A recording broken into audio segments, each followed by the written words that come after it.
룻기 4장의 말씀은 마지막 장이고 결론 부분입니다. 보아스와 룻 두 사람이 결혼하는 이야기를 기록하고 있습니다. 그런데 이 결혼은 단순한 결혼이 아니라 하나님의 거룩한 구속사를 이루어가는 하나님의 일이었음을 우리는 보게 됩니다. 저는 오늘 본문을 통해서 세 가지로 나누어서 묵상하고 기도하려고 합니다. 첫 번째는 하나님의 마침의 역사가 있다라는 것입니다. 오늘 본문 1절을 보면 보아스가 성문으로 올라갑니다. 여러분, 왜 성문으로 올라갔을까요? 고대 사회에서는 이 성문은 공식적인 재판의 장소였기 때문입니다. 높은 곳에 있기 때문에 누구나 볼 수 있었고, 그래서 어떠한 문제가 있을 때 공증을 받는 장소가 바로 성문이었습니다. 그렇게 보아스는 성문에 앉아 있는데 마침 보아스가 말하던 3장에서 얘기했던 자기보다 앞선 기업물을 순서가 있는 그 사람이 지나가게 되는 것입니다. 여러분, 우리가 잘 알고 있는 고엘 제도를 이야기합니다. 고엘은 서로가 서로를 보호해주는 하나님의 법이었습니다. 오늘 본문 3절을 보아도 우리 형제 엘림에게 소유지 우리 형제라고 이 공동체를 보호하는 법이었다는 것입니다.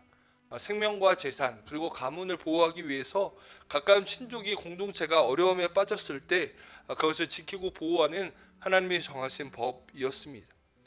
3장에서 보았던 것처럼 이 보아스가 룻을 아내로 맞이하고 싶었지만 기업 물을 순서가 첫 번째가 아니라 두 번째였습니다.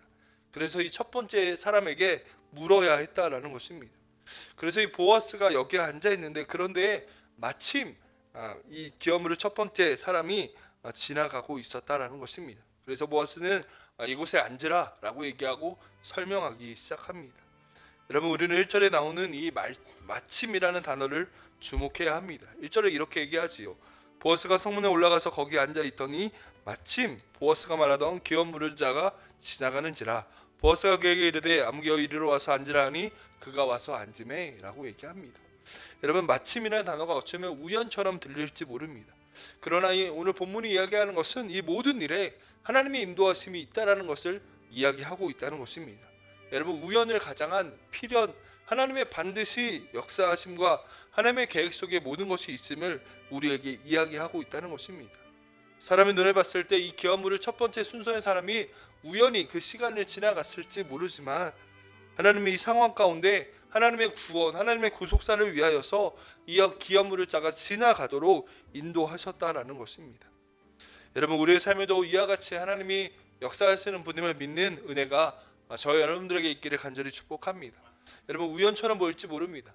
어쩌다 그런 일이 생겼을지 모릅니다. 하지만 우리의 믿음은 무엇이냐면 모든 일에 하나님의 인도하심이 있다라는 것입니다. 내가 예상할 수 없는 그 모든 과정 속에서도 우연과 같아 보일지라도 그것이 하나님의 인도하심이 있다라는 것을 우리에게 보여주고 있다라는 것입니다. 예배는 우리 안에 이 믿음이 있기를 간절히 축복합니다. 하나님의 인도하심을 구하며 우연이 아니라 하나님의 인도하심 앞에 나아가는 저와 여러분들이 되기를 축복합니다. 우리의 삶에도 마침의 역사가 있기 때문입니다. 두 번째는 보아스의 믿음을 보게 됩니다. 마침 지나가는 기업 물을 자가 앉게 되자 지금 엘리멜렉의 가문에 대해서, 룻의 상황에 대해서 설명하기 시작합니다. 3절과 4절 제가 읽습니다. 보아스가 그 기업 물을 자에게 이르되 모압 지방에서 돌아온 나오미가 우리 형제 엘리멜렉의 소유지를 팔려 함으로 내가 여기 앉은 이들과 내 백성의 장로들 앞에서 그것을 사라고 내게 말을 알게 하려 하려노라. 만일 내가 물으려면 물으려니와 만일 내가 물으지 아니하려거든 내게 고하여 알게 하라. 내 다음은 나요 그 외에 물을 자가 없느니라 하니 그가 이르되 물으리라 하는지라 라고 얘기합니다. 4절을 보면 이 첫 번째 기업물을 순서인 사람은 포기하지 않았습니다. 4절 끝에 보면 그가 이르되 내가 물으리라 라고 얘기합니다. 여러분, 이 사람도 유대인이었고 아마도 율법에서 기업 물음이 얼마나 중요한지를 알고 있었기 때문에 내가 물으겠다 라고 이야기합니다. 그러자 보아스가 5절과 6절에 이어서 이야기합니다.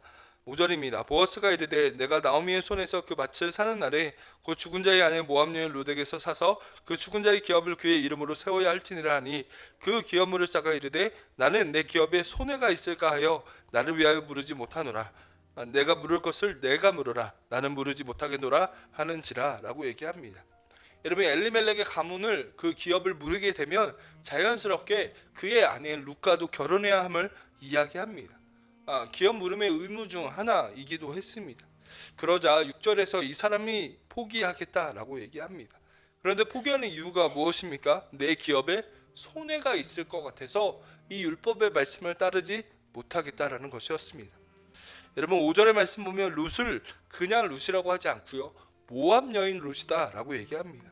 사실 이것을 룻기 모든 부분에서 반복해서 나오는 이야기입니다. 여러분 모압 여인 룻이야, 저 여인은 이방 여인이야 라는 말이 그냥 룻이야라고 할 수 있지만 룻기 4장 전체에 모압 여인 룻이라는 말이 반복해서 나옵니다. 어쩌면 이 말은 굉장히 부끄럽고 수치스러운 일일지 모릅니다. 아마 기업을 물의 첫 번째 사람이 포기한 이유 중 하나일 수 있습니다. 그래서 보아스는 포기한 이 사람을 대신해 기업을 물으겠다라고 얘기합니다. 7절을 보면 신을 벗어 이웃에게 던져주었습니다. 이것이 이스라엘 중에 증명하는 전례였기 때문입니다. 여러분 보아스가 그래서 룻과 결혼을 하게 됩니다. 여러분 우리는 여기에서 이 보아스의 믿음을 보게 됩니다. 경제적인 논리로 따지자면 이 첫 번째 기업물을 순서의 사람의 말이 옳고 맞습니다. 마땅하고 당연한 반응입니다. 그러나 보아스는 경제적인 논리가 아니라 하나님의 말씀을 붙들었다라는 것입니다. 기업 물은 일이 율법을 지키는 것이었지만 분명한 것은 자기의 기업의 손해를 보는 것이었습니다. 내 친족의 그 모든 것들을 돌보아야 했기 때문입니다. 그럼에도 불구하고 이 보아스는 하나님의 마음을 알았기 때문에 믿음으로 기업을 물게 됩니다.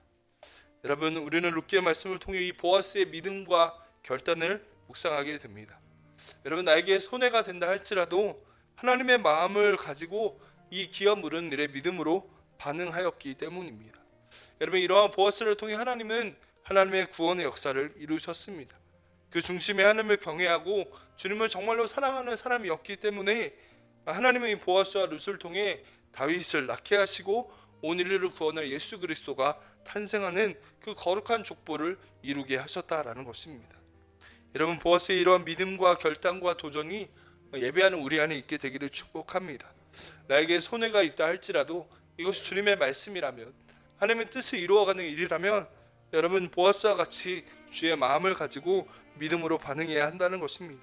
그러할 때 다윗이 그의 가문에 태어났던 것처럼 주의 말씀을 지키고 소중하게 여기는 그 가정을 통하여서 하나님의 구원의 일들과 놀라운 주의 역사가 있을 것이라는 것입니다.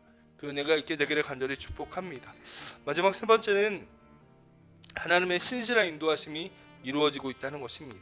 이제 보아스와 룻이 결혼하게 됩니다. 기업에 물을 자가 되어서 결혼하게 되고 11절과 12절을 보면 다양한 사람들, 증인들의 축복이 나오고 있습니다. 여러분 11절 말씀 보면 특별히 이런 말씀이 있습니다. 성문에 있는 모든 백성과 장로들이 이르되 우리가 증인이 되나니 여호와께서 내 집에 들어가는 여인으로 이스라엘의 집을 세울 라헬과 레아 두 사람 같게 하시고 내가 에브라에서 유력하고 베들레헴에서 유명하게 되기를 원한다 라고 얘기합니다. 여러분 증인들 모든 백성과 장로들이 두 사람을 전심으로 축복하고 있다라는 것입니다.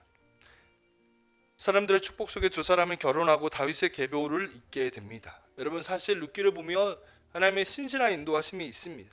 룻기 1장을 생각해 보십시오. 엘리멜렉의 가문은 흉년으로 인해 이방 땅에 살게 됩니다. 여러분 유대인들이 이 이방에 가서 살게 된다는 것은 굉장히 힘든 일이었습니다. 하나님이 허락하신 이 가나안 땅을 버리고 다른 지역에 가 산다는 것은 굉장히 어려운 일이었다는 것입니다. 그런데 그렇게 이방에 가서 살게 됩니다.